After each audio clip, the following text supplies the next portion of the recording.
پروردگار عالم نے فرمایا جو لوگ قرآن پر یقین نہیں کرتے، نبی کے فرمان پہ یقین نہیں کرتے، صحابہ کی عظمت کو تسلیم نہیں کرتے، اہل بیت کے احترام کو نہیں مانتے، آئے گا اس طرح کا عذاب، وہ بچنا چاہیں گے دوڑ لگائیں گے۔ فرمایا وَجَعَلْنَا الْأَغْلَالَ فِي أَعْنَاقِ الَّذِينَ كَفَرُوا هَلْ يُجْزَوْنَ إِلَّا مَا كَانُوا يَعْمَلُونَ۔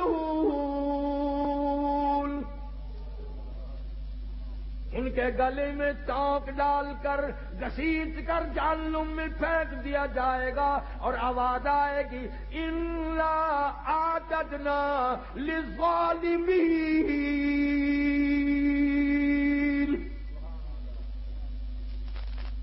ظالموں، میرے قرآن کو ٹھکرانے والوں، میرے نبی کے فرمان کو بے قدرہ کرنے والوں، تم نے ان چیزوں کو بے وارثہ سمجھا، اور مکانوں کے وارث موجود ہیں، دکانوں کے وارث موجود ہیں، تخت و تاج کے وارث موجود ہیں، بادشاہت کے وارث موجود ہیں، دنیا میں ایک ایک تنکے کے وارث موجود ہیں، تمہیں کس نے بتایا قرآن بے وارثہ ہے؟ تمہیں کس نے تعلیم دی میرے نبی کا فرمان بے وارثہ ہے؟ اور میں تو وہ بے نیاد ہوں، جب پانی پانی پکارو گے زبانیں اتنی باہر لٹک جائیں گی، آواز آئے گی اِنَّا أَعْتَدْنَا لِلظَّالِمِينَ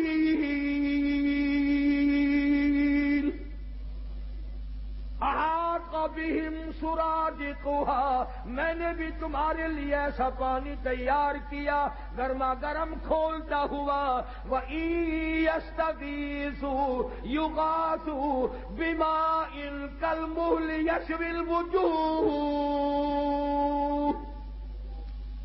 ایسا گرما گرم پانی پلاؤ جس کے پینے سے اکڑیاں منہ کے بل باہر آ جائیں گی۔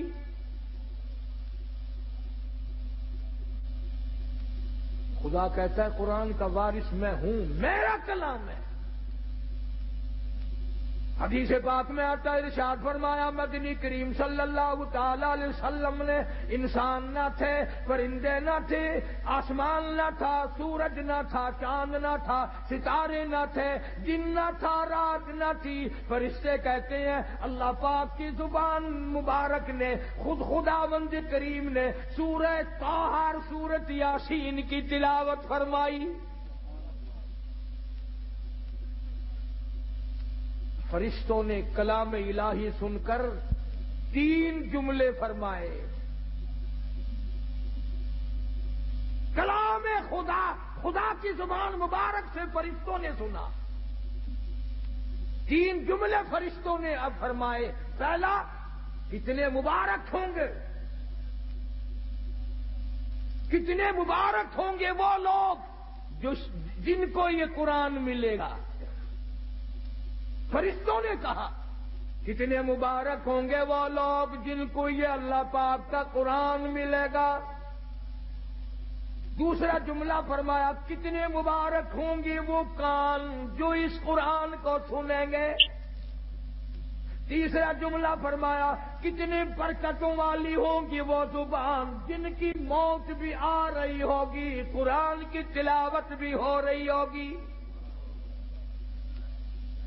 آخری وقت میں قرآن کریم کی تلاوت جن کو نصیب ہو جائے، آواز حدیث پاک میں آتا ہے آخری وقت میں جن کا یہ حال بنے، قیامت کے دن آواز لگے گی میرے قرآن پڑھ کر پڑھتے پڑھتے مرنے والوں آؤ میدان میں۔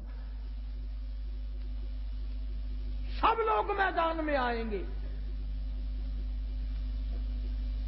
حدیث پاک میں آتا ہے ایک جماعت ایسی آئے گی ان کے منہ سے کستوری کی خوشبو اتنی آئے گی میدان محشر مہک اٹھے گا۔ لوگ کہیں گے الہی یہ کون لوگ ہیں؟ جواب ملے گا یہ میرے قرآن کے دیوانے ہیں، عاشق ہیں، پروانے ہیں، زندگی بھر پڑھتے تھے، موت آئی زبان اس کی تھی، کلام میرا تھا۔ یہ سارے صحابہ کرام رضوان اللہ تعالی علیہ مجمعین کی جماعت اسی طرح شہید ہوئی۔ عامر بن فہیرہ رضی اللہ تعالیٰ عنہ کتنا بہترین جوان ہے، کتنا برکتوں والا جوان ہے. سارے صحابہ کلام خدا زبان مصطفیٰ صلی اللہ علیہ وسلم سے سن کر خوش ہوتے ہیں، اور کالی کملی والے ایک جوان کو یوں فرمائے، عامر بن فہیرہ مجھے قرآن سنا، مجھے بڑا اچھا لگتا ہے. وہ کیسا قرآن پڑھتا ہوگا جس کو حضور کریم صلی اللہ علیہ وسلم خود فرمائے تو مجھے قرآن سنا. ایک قبیلے والوں نے غداری کی، سرکار کے قاری کو بلا کر کے لے گئے، کئی قاریوں کو لے گئے، ہم خاندان والے قرآن سیکھیں گے. پہاڑوں میں جا کر حملہ کر دیا. عامر بن فہیرہ رضی اللہ تعالیٰ عنہ کے پیٹ میں نیزہ مارا. خود مارنے والا کہتا ہے پر میں پار نکل گیا، اور مارنے والا کہتا واہ عامر بن فہیرہ، ہائے نہ کی، اوئی نہ کی، اف نہ کی، درد کا اظہار نہیں، کرب کا اظہار نہیں. آخری وقت میں صرف اتنا کہتا فزت برب الکعبہ، او لوگوں گواہ ہو جاؤ، رب کعبہ کی قسم میں کامیاب ہو گیا.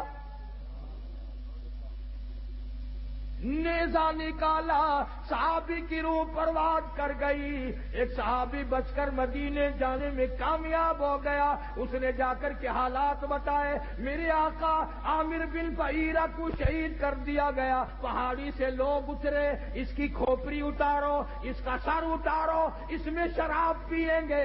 یہ قرآن پڑھا کرتا تھا، ہمارے نوجوان مسلمان بنا کرتے تھے. نعرہ تکبیر، شان رسالت، شان صحابہ، مولانا قاری حنیف صاحب. یہ قرآن پڑھا کرتا تھا، لوگ ہمارے دین سے پھر جایا کرتے تھے. اس کی کھوپڑی اتارو، اس میں شراب پیئیں گے. اللہ پاک کے نبی کے صحابی نے دیکھا، کہتا ادھر وہ پہاڑی سے اترے، سر اتارنے کا ارادہ کرنے لگے. ادھر عامر بن فہیرہ کی میت آسمان کی طرف بلند ہونی شروع ہو گئی، آسمان کی طرف اٹھتی جا رہی ہے. صحابی کہتا ہے ہماری نگاہوں نے جواب دے دیا، عامر بن فہیرہ کی بلندی ختم نہ ہوئی. جب حضور کریم صلی اللہ علیہ وسلم سے جا کر عرض کیا تو آپ نے فرمایا گھبراؤ نہ، عامر بن فہیرہ کا دفن بھی، کفن بھی، نماز جنازہ بھی، تمام کا تمام نوری فرشتوں نے اپنے ذمہ لگا لیا.